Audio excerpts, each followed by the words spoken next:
Welcome to the Tech Egg. Don't get scrambled. Enjoy the video. You start by choosing the icon family and loading it into the page.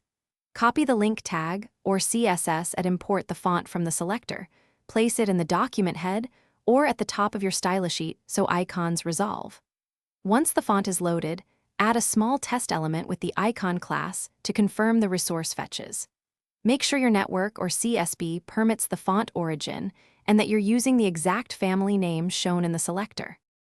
Next, add icons into your markup using the required element and the library class, then type the icon name if it's a ligature-based system. If the set uses pseudo-elements or data attributes, follow that pattern. In your style sheet, control size with font size, color with color, and adjust alignment with vertical align or line height.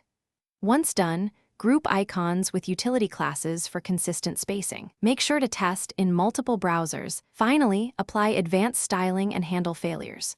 For precise control, use before with content code points and set font family to the icon font so glyphs render.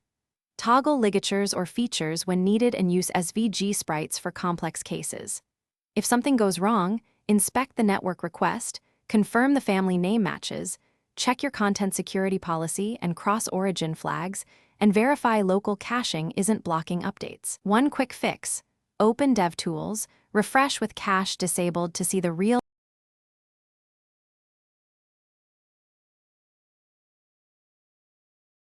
Thanks for watching. Consider subscribing if I helped unscramble your problems.